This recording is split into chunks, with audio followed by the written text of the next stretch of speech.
Hello everyone, I'm Butch Serrano.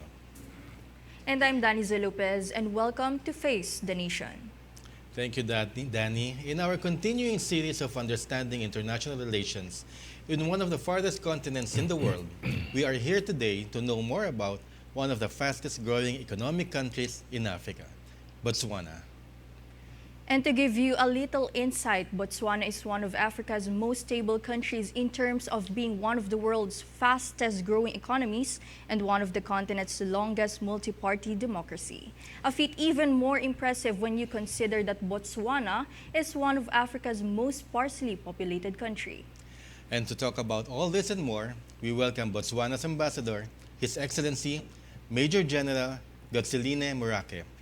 Welcome to Face the Nation, Mr. Ambassador Moraki. Thank you very much. Thank you very much. We are truly honored and privileged to have you with us here, considering that one of the farthest continents in Asia is the African continent. How many hours was your flight, if you don't mind me asking, coming to the Philippines? The flight was about just over 4 hours, 4.5 hours, because we were coming from Tokyo. So Oh, I see. we cover the Philippines from our embassy in Tokyo.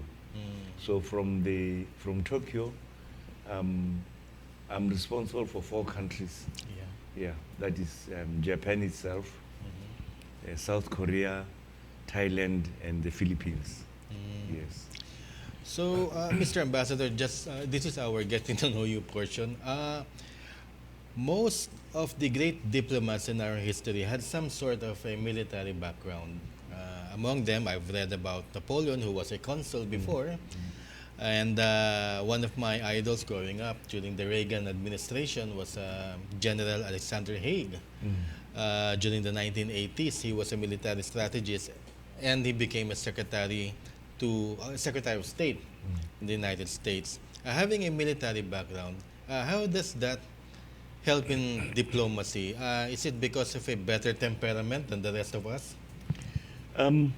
There's a very close relationship between a military background and diplomacy, because actually you both serve international relations at from different angles.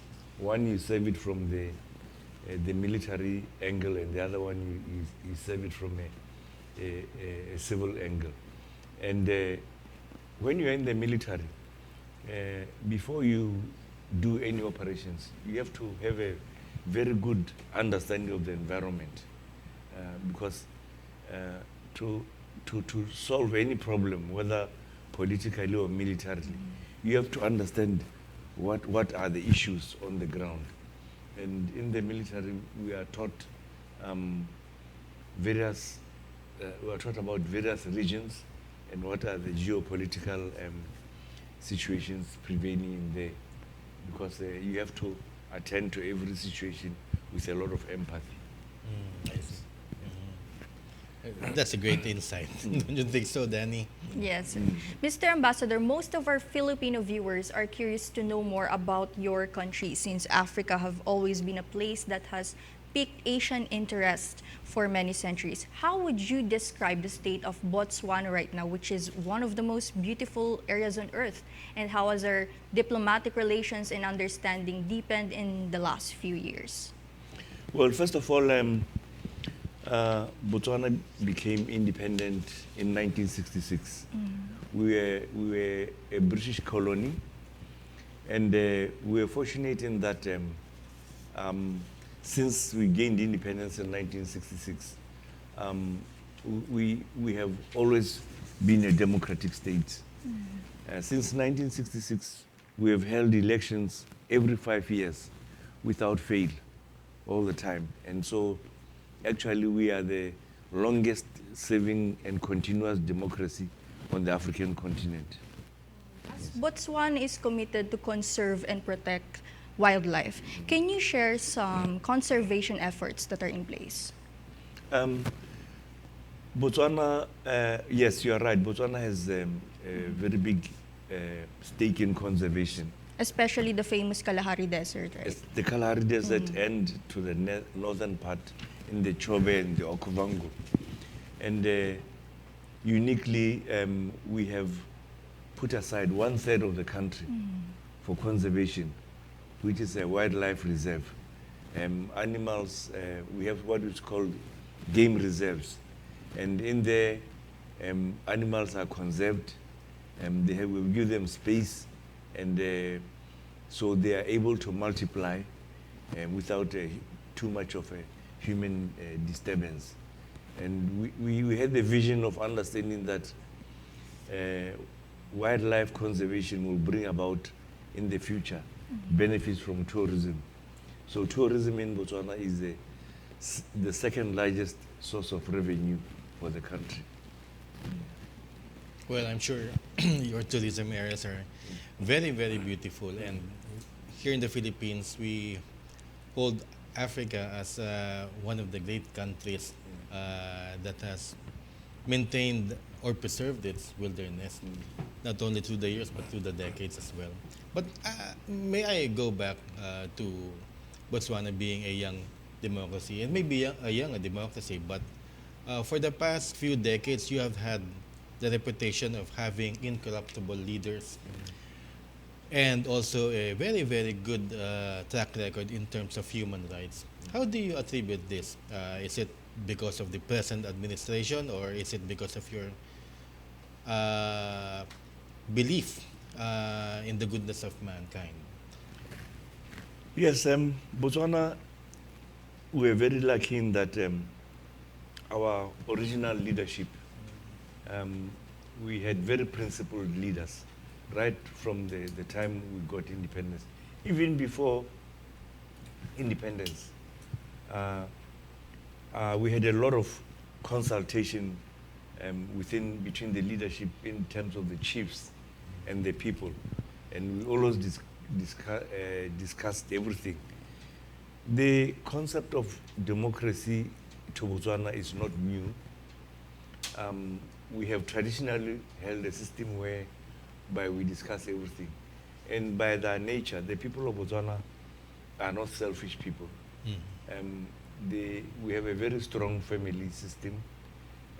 We don't believe in leaving other people behind in terms of others being very poor and others being very rich. And we believe in sharing resources. And we feel that everybody must be secure. Everybody must have. And hence, we are a very giving people. And also, because of the adoption of democracy, democracy calls for accountability. Very early on, we were accountable. Therefore, elections and the change of the people's ability to change their leaders makes leaders to be accountable, and therefore less likely to be corrupt. Because if you are corrupt, then in the next elections, you may very well be voted out of power. Well, that's very true. Even in the Philippines, Yes. here in the country, we have been a democracy for more than 100 years. Oh, okay. Yes, and we were also for a time, a colony of the British, Really? and then for 10 years, a decade or so, we were a colony of the Americans. In our history, we had a decade war with the United States, but now we consider them as brothers, along with other nations as well, as we should always do in terms of diplomacy. Yes. With your arrival here as ambassador, how is the state of the Philippine-Botswana relationship? The Botswana-Philippine relations are very good. Like I said, we gained independence in 1966. A year later, in 1967, we started our diplomatic relations. That means that very, very, very early on. And since then, our relations have grown because our relations are based on shared values, like I said. democracy, the rule of law, respect for human rights, and being responsible members of the international community. And also our shared interest in development for the good of our people, and the nature and character of the Filipino people being very friendly people, and the people of Botswana also being similarly very, very friendly. So it was sort of like a natural relationship because we had so much in common. So as a follow-up, Mr. Ambassador, now that we're aware that Philippines and Botswana share the same social structure and values similar to the Philippines, which is the respectful for our elder people community. So here in our country, we use opo and po to elders. So can you define or give us how has the Philippines and Botswana differ in its traditions since we have similarities? Well, we are, okay, maybe more traditionalist in Botswana because actually I think Africans are more traditionalist than other people from the rest of the world. We have a, although we are practicing modern practices like democracy, our traditional system is still very much alive. For example, our government consists of a parliament, but we also have a house of chiefs, which looks after the traditional side of our life, and to ensure that whilst we are practicing modern norms like democracy and things like that, we don't leave behind our traditions as being Africans and as being the people of Botswana. And so we reinforce all the time our traditions, no matter how modern things can become. We never forget our tradition.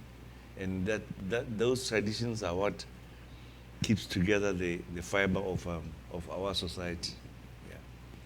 Thank you, Mr. Ambassador. Since you mentioned your government, what are some of the priorities of your government right now in terms of its outlook economically and, well, as you said, culturally, and in terms of its relationship with the rest of the world? Now that you are coming out as a powerhouse economically in the African region. Botswana, first of all, we are a very humble country, a very humble people, and we believe in living with other people. We don't believe that we don't expect people to harm us, and we don't expect other people to harm other people. So we believe very much in coexistence. In you do unto somebody what you expect that person to do unto you, and we believe that people can live together without confrontation, and therefore we subscribe to international law and international norms. We do our part to, as a country, to be a responsible nation, to play our part in terms of towards world peace, towards helping other countries where we can, especially on the African continent, especially in the region of Southern Africa. We are part of the core of the diplomacy of Southern Africa. And actually, when we come to the international arena, like in the United Nations or the African Union, we share and we reinforce our values and share them with others, so that we all think responsibly for the good of everybody. Yeah, well, I'm really glad to hear that, because diplomacy is actually a personal manifestation of everyone's sentiments when it comes to how you deal with another person. That's basically diplomacy, being personally close with other people, understanding their cultures, understanding where they came from, uh, doing things that are beneficial to everyone, especially in today's world. But before we end this segment, ladies and gentlemen, I think Danny has one more questions before we proceed to another segment. Yes, thank you. How about its long-term plans, Mr. Ambassador? The world certainly would learn a lot from your country's fast economic progress. What are the key sectors contributing to Botswana's economy? First of all, I would like to say that Botswana's economy is doing quite well, but we are concerned the fact that our number one foreign exchange and source of revenue is diamonds. As you know, Botswana, as you might know, Botswana is the biggest producer of diamonds by value. The diamonds that come from Botswana are the most valuable, and they bring quite a significant part of revenue to the country. But we are concerned that the base of our economy should be just from one or two products. We would like to diversify our economy so that we have multiple sources of income. Like, for example, we are promoting tourism, we are trying to industrialize, and we have identified education as a big enabler.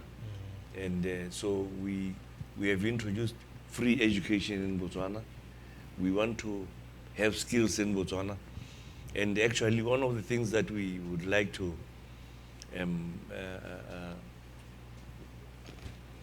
learn from the Philippines is the skills that you have, the skills, especially the vocational skills, that Filipino people are very innovative. They are everywhere and they do everything, and you see them all over the world.